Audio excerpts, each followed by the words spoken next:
الجن والإنس إلا ليعبدون. وقال النبي صلى الله عليه وسلم: نعمتان مغبون فيهما كثير من الناس، الصحة والفراغ، أو كما قال عليه الصلاة والسلام.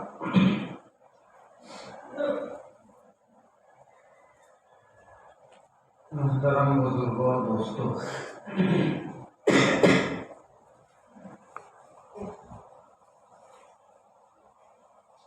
اللہ رب العزت کا ارشاد ہے: وَمَا خَلَقْتُ الْجِنَّ وَالْإِنسَ إِلَّا لِيَعْبُدُونِ.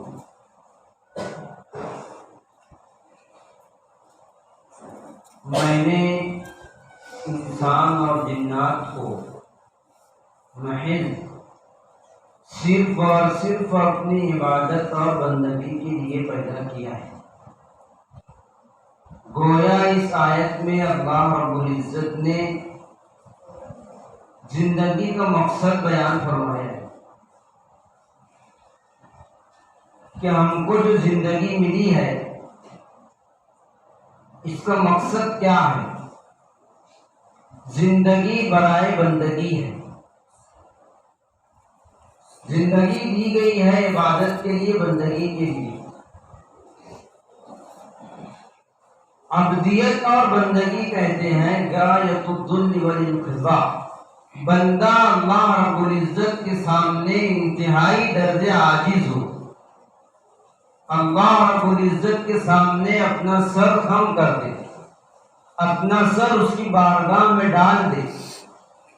صرف نماز کے لیے نہیں بلکہ زندگی کے ہر شعبے میں، زندگی کے ہر موڑ پر، چاہے وہ ہماری نجی اور ذاتی زندگی ہو، چاہے مسجد سے متعلق ہو، چاہے گھر سے متعلق ہو، اس چیز میں ہم یہ معلوم کریں کہ اس میں میرے رب کی رضا کیسی ہے، اس کام کو کس طرح کرنے سے رب راضی ہوگا. اس کو کہتے ہیں بندگی. ہم لوگ غلط فہمی سے یہ سمجھتے ہیں کہ بندگی نام ہے صرف عبادت کر لینے کا. بندگی صرف عبادت کا نام نہیں ہے. 24 گھنٹے کی زندگی میں ہر چیز اور ہر عمل اللہ رب العزت کے بتائے ہوئے طریقے، اللہ رب العزت کے بتائے ہوئے حکم کے مطابق ہو، اس کو بندگی کہتے ہیں. میں اپنے گھر میں رہوں تو کس طرح رہوں، بچوں کے حقوق کس طرح ادا کروں، والدین کے حقوق ہمارے اوپر کیا ہیں، پڑوسیوں کے کیا حقوق ہیں، ہر چیز کو شریعت کے حکم کے مطابق پورا کرنا، یہ بندگی کہلاتا ہے. تو ہماری زندگی کا مقصد ہے اللہ رب العزت کی بندگی. زندگی برائے بندگی ہے. اور بندگی اچھی طرح کرنے کے لیے 2 چیزیں بہت اہم ہیں. جب تک وہ 2 نعمتیں بندوں کو اچھی طرح سے وافر مقدار میں میسر نہ ہو، تب تک وہ اچھی طرح بندگی بھی نہیں کر سکتا ہے. بندگی کو کامل درجے میں، کامل طریقے پر کرنے کے لیے ضروری ہے کہ اس کے پاس 2 نعمتیں ہوں، اور وہ 2 نعمتیں ہیں صحت اور وقت. جسمانی صحت اور خالی وقت، فرصت کا وقت، یہ دونوں چیزیں بندگی کے لیے بہت ضروری ہیں. آپ خود بتائیں گے کہ جس کے پاس صحت نہ ہو کیا وہ اچھی طرح بندگی کر سکتا ہے؟ جس کے پاس صحت کی نعمت نہ ہو، جسم بیماریوں کا شکار ہو، آدمی چل پھر نہ سکتا ہو، وہ بندگی کر سکتا ہے؟ وہ بندگی نہیں کر سکتا ہے. کرے گا بھی تو کامل طریقے پر نہیں کر سکتا. اور دوسری چیز ہے وقت. جس کے پاس وقت ہی نہ ہو، مصروفیات کے اندر جکڑا ہوا ہو، اس کو بھی عبادت کے لیے وقت نہیں ملے گا. تو بندگی کرنے کے لیے دو چیزیں اہم ہیں، ایک ہے صحت اور ایک ہے وقت۔ یہ اللہ رب العزت کی بہت بڑی نعمت ہے، جس کو حدیث شریف میں اللہ کے نبی صلی اللہ علیہ وسلم نے اس طرح سے بیان فرمایا۔ حضرت ابن عباس کی روایت ہے کہ نعمتان مغبون فیہما کثیر من الناس، اللہ رب العزت کی دو نعمتیں ایسی ہیں کہ اس کے بارے میں بہت سے لوگ دھوکے میں پڑے ہوئے ہیں۔ اکثر لوگ دھوکے اور خسارے میں ہیں دو نعمتوں کے متعلق، اور وہ دو نعمتیں اللہ کے نبی نے بیان فرمائی، الصحت والفراغ، صحت اور خالی وقت۔ ان نعمتوں کا بندوں کو اندازہ نہیں ہے کہ کس طرح استعمال کرنا چاہیے۔ صحت کی حفاظت ہمارے اوپر فرض ہے، شرعاً ہماری صحت کس طرح محفوظ رہے گی، ہم کس طرح بیماریوں سے محفوظ رہ سکتے ہیں، ایسی تدابیر ہمارے اوپر ضروری اور فرض ہے۔ اس لیے کہ جب تک صحت نہیں ہوگی تب تک بندگی نہیں کر سکتے، اور جسم اور صحت یہ اللہ رب العزت کی دی ہوئی نعمت ہے۔ اگر اس کی ناقدری کی گئی تو اللہ سبحانہ و تعالی ہم سے اس کے بارے میں بھی سوال کریں گے کہ تم کو صحت کی نعمت دی تھی، جسم دیا تھا، اس کو کس طرح استعمال کی، جوانی کہاں کھپائی، اس کے بارے میں سوال ہوگا۔ ان دو نعمتوں کو ہمارے معاشرے میں بہت ناقدری کے ساتھ استعمال کیا جاتا ہے۔ ایک ہے بندے کی صحت۔ صحت کو ہم لوگ کس طرح خراب کر رہے ہیں؟ سب سے پہلے ہماری صحت خراب ہونے کی جو وجوہات ہیں وہ ہے کھانے پینے میں احتیاط نہ کرنا اور وقت پر نہ کھانا اور نہ سونا۔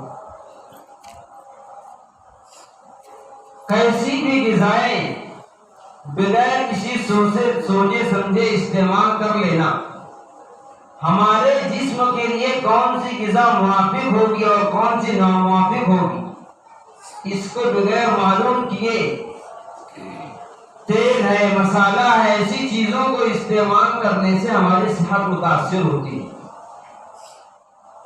اور اس کی ہم لوگ فکر نہیں کرتے، اور پھر جسم بیماریوں کا شکار ہوتا ہے جس سے ہماری صحت متاثر ہوتی ہے۔ اس لیے کھانے کے آداب جو ہیں اپنی جگہ پر وہ ہیں، کھانے کے آداب کئی سارے ہیں، کھانا کس طرح کھایا جائے، ان میں ایک بہت بڑا ادب یہ ہے، اور بلکہ ادب کیا کہیں گے، فرض کے درجے میں کہیں گے کہ ایسی غذا استعمال نہ کرے جو جسم کے لیے نقصان دہ ہو۔ کوئی بھی چیز جو جسم کے لیے نقصان دہ ہو اس کو بندہ استعمال نہیں کر سکتا ہے۔ اسی طرح سے صحت کے لیے بہت مضر چیز وقت پر نہ سونا اور وقت پر نہ اٹھنا۔ ہم لوگ دیکھ لیں ہمارے معاشرے میں رات میں کب سونے کا معمول ہے۔ ہم لوگ اسی معاشرے کے فرد ہیں، ہر ایک واقف ہے کہ معاشرے میں سونے اور جاگنے کا معمول کیا ہے۔ شریعت مطہرہ نے ہم کو صبح اٹھنے کے بعد سے لے کر سونے تک اور پھر سونے سے اٹھنے تک 24 گھنٹے کی زندگی کس طرح گزارنا چاہیے اس کا طریقہ بتایا ہے۔ شب و روز کس طرح گزاریں، دن رات ہمارا کس طرح گزرے، شریعت نے اس کی تعلیم دی ہے۔ آپ صبح سے اٹھنے سے دیکھ لیں، صبح اٹھنے کے بارے میں ہے کہ صبح فجر کے وقت اٹھ جائیں، صفائی کر کے اپنے جسم کی نماز ادا کریں، نماز ادا کرنے کے بعد اپنے کاروبار کے اندر لگ جائیں، نماز ادا کرنے کے بعد روزی تلاش کریں، حلال روزی تلاش کریں، دن بھر اس میں گزرے گا، نماز ہے، رزق کی طلب ہے۔ اس کے بعد رات ہو جائے، وقت پر رات کا کھانا کھا کر جلدی سو جائے۔ ہماری شریعت نے، ہمارے مذہب نے ہم کو یہ تعلیم دی ہے کہ ہم رات میں جلد سوئیں۔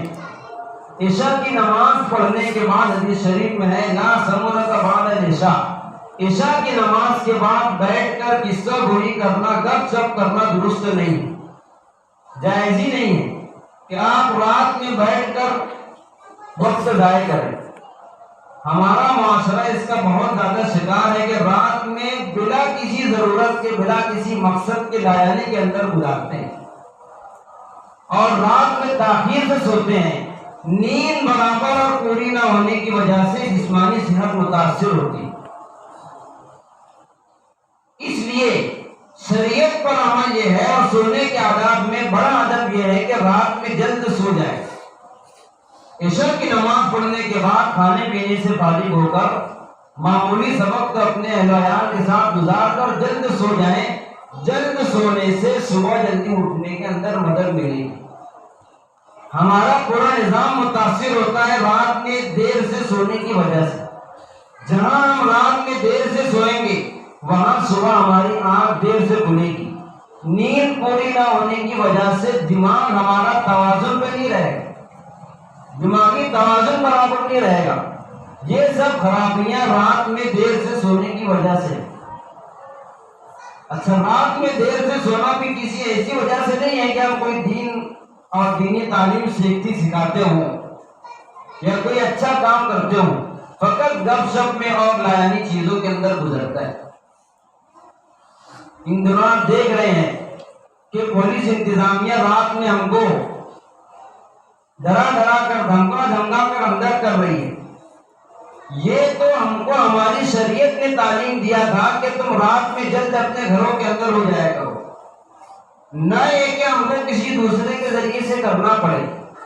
ہم ذرا سے سوچیں اور سمجھیں کہ اگر ہم نے خود اپنے شریعت پر عمل کیا ہوتا اور رات میں جلد سونے کا اہتمام کرتے تو اس طرح سے کسی کو اندر کرنے کی اور بند کرانے کی ضرورت نہیں تھی. ہماری کتابوں میں ہماری شریعت میں سب کچھ لکھا ہوا ہے، لیکن ضرورت اس کی ہے کہ ہماری زندگی میں آئے. مسلمانوں کی کتابیں اور شریعت میں سب کچھ لکھا ہے لیکن زندگی کے اندر نہیں. تو صحت کو متاثر کرنے والی چیز وقت پر نہ سونا اور وقت پر نہ ہونا. ہم رات میں دیر سے سوتے ہیں اور اس کے بعد پھر صبح ہماری نحوست کے ساتھ شروع ہوتی.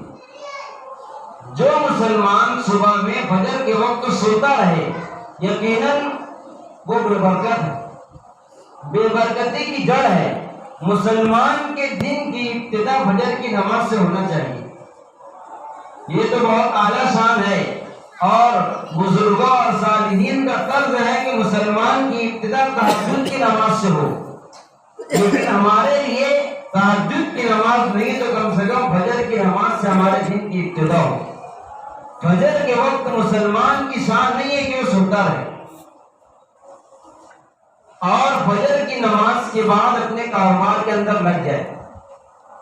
ہماری زندگی کے اندر جو برکت نہیں ہے اس کی ایک بڑی وجہ یہ ہے کہ ہم لوگ صبح میں سوتے ہیں اور صبح میں اللہ رب العزت نے صبح کے وقت میں برکت رکھی.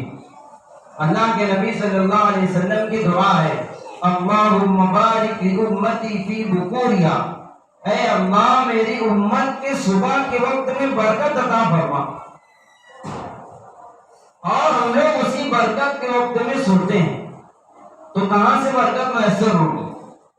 اور پھر برکت کے لیے نہ جانے اور کیا کیا کرتے ہیں برکت کے حاصل ہونے کے لیے.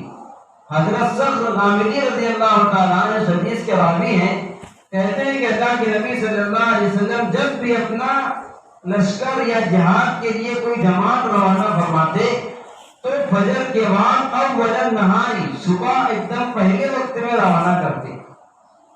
اور صحابی فرماتے ہیں کہ میں نے آپ کے اس حدیث پر عمل کرنے کے لیے اپنی تجارت کا قافلہ صبح کے وقت میں روانہ کرنے کا معمول شروع کیا. معلوم تو فرماتے ہیں کہ میں بہت مالدار ہو گیا اور میرا مال بڑھ گیا. تو شریعت نے ہم کو کمانے کا طریقہ بھی بتایا ہے کہ تم کس وقت کماؤ. کمانے کا وقت فجر بعد فوراً سے ہے. اپنے کاروبار کو، ملازمت کو، تجارت کو فجر بعد سے اس کا آغاز کرے.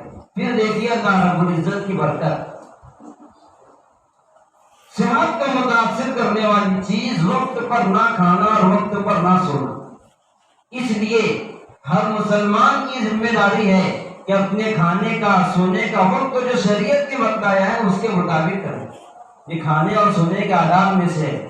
اس سے سب سے پہلا فائدہ یہ ہوگا کہ ہماری صحت متاثر نہیں ہوگی, بندگی کامل طریقے سے کر سکیں گے.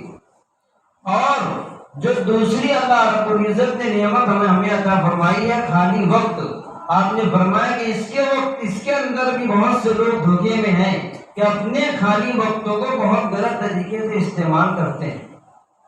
یہ ہمارا دھوکہ ہے کہ وقت ہے ابھی, جو کرنا ہے کر لو, جب بڑے ہو جائیں گے بڑھاپا آ جائے گا پھر بندگی کر لیں گے. ہماری نظروں کے سامنے واقعات ہیں, موت بڑھاپا اور جوانی دیکھ کر کے نہیں آتی, اور کسی کو اپنا وقت معلوم بھی نہیں ہے.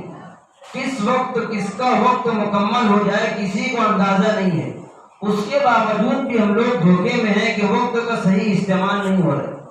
ہمارے معاشرے کے نوجوانوں کا بھی اور بڑوں کا بھی وقت کہاں پر لگ رہا ہے سب کو معلوم ہے. وقت کی قدر ہم کو بالکل نہیں ہے. چاہے تجارت سے متعلق طبقہ ہو, چاہے تعلیم و تعلم سے متعلق طبقہ ہو, چاہے ملازمت والے ہوں, ہر ایک اپنے وقت کو ضائع کر رہا ہے. ابھی آپ دیکھ لیجیے کسی ہوٹل پر 100 سے 150 200 نوجوان بیک وقت بیٹھے ہوتے ہیں موبائل کے اندر گیم کھیلتے ہوئے. یہ ہمارے نوجوانوں کا معاشرہ ہے اور ہمارے نوجوانوں کی حال اور ان کا مستقبل ہے.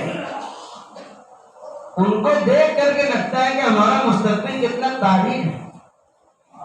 مسلمانوں کو شریعت نے وہ تعلیم اور وہ طریقہ دیا ہے کہ تم 1 منٹ بھی تمہارے لیے زائد نہیں ہے.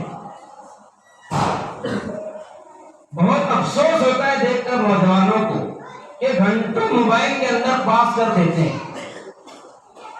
گھروں کے اندر آپ دیکھ لیجئے, میاں ہے, بیوی ہے, بچے ہیں, سب اپنے اپنے موبائل کے اندر مشغول. یہ زندگی ہے کیا ہے؟ شریعت نے ہم کو زندگی گزارنے کا طریقہ دیا ہے. ابھی آپ انہی نوجوانوں سے کہیں کہ آپ کا قرآن شریف صحیح نہیں ہے, مسجد میں تعلیم بالغہ ہوتی ہے, آپ وہاں پر آ کر قرآن شریف صحیح کر لیں, تو بولیں گے یار وقت نہیں, کام کرنا ہے, پھر گھر کا دیکھنا ہے, وقت نہیں ہے. اور وہی نوجوان موبائل کے اندر گھنٹوں گزار دیتے ہیں. یہ ہماری وقت کی قدر ہے. ہمارے اکابر نے وقت کی کیسی قدر کی ہے, آپ لوگ ان کے واقعات کو پڑھیے. اس سے پہلے بھی آپ کے سامنے مفتی شفیع صاحب رحمۃ اللہ علیہ کا واقعہ بیان کیا. مفتی تقی عثمانی صاحب کے والد ہیں مفتی شفیع صاحب رحمۃ اللہ علیہ. خود اپنے بارے میں انہوں نے اپنا واقعہ لکھا ہے کہ جب میں بیت الخلا کے اندر ہوتا ہوں تو میں سوچتا ہوں کہ میں وقت کس چیز میں استعمال کروں. نہ وہاں پر ذکر کر سکتے ہیں, نہ تلاوت کر سکتے ہیں, نہ کچھ لکھ پڑھ سکتے ہیں, کچھ بھی نہیں کر سکتے. ایسے وقت میں اپنے وقت کو کس طرح کسی اچھے کام میں لگاؤں. اپنے دماغ سے خود سوچا اور کہا کہ میرا یہ معمول اس وقت سے بن گیا جب سے میں نے سوچا کہ بیت الخلا کے اندر جاتا ہوں تو اتنی دیر بیٹھے ہوئے بیت الخلا کا لوٹا ہے, بیت الخلا کی پوری جگہ صاف کر دیتا ہوں تاکہ کم سے کم میرے بعد آنے والے کو تکلیف نہ ہو, اس کو راحت میسر ہو. یہ بھی عبادت ہے. وقت کی ان کے یہاں پر یہ اہمیت تھی. بعض اکابر کے بارے میں آتا ہے کہ جب وہ بیت الخلا کے اندر جاتے, ان کے پڑھنے اور مطالعہ کرنے کو ان کو اتنی اہمیت تھی کہ اتنا وقت میرا ضائع نہ ہو, میں اندر مطالعہ تو نہیں کر سکتا ہوں. اپنے خادم سے کہتے کہ میں یہاں تک پڑھ چکا ہوں, اب میں اپنی ضرورت کے لیے جا رہا ہوں, تم یہاں سے پڑھتے رہنا بلند آواز سے, میں اندر بیٹھ کے سنتا رہوں گا تاکہ میں باہر نکلوں تو اس کے آگے سے پڑھنے لگوں. یہ وقت کی قدر تھی. ہمارے نوجوانوں کا وقت کہاں لگ رہا ہے, اور اس میں بنیادی غلطی والدین کی ہے. اپنے بچوں کی تربیت پر توجہ نہ دینا بنیادی غلطی والدین کی ہے. ہم نے کبھی اپنے بچوں سے پوچھا نہیں کہ تو 2 گھنٹہ لیٹ گھر میں کہاں سے آیا.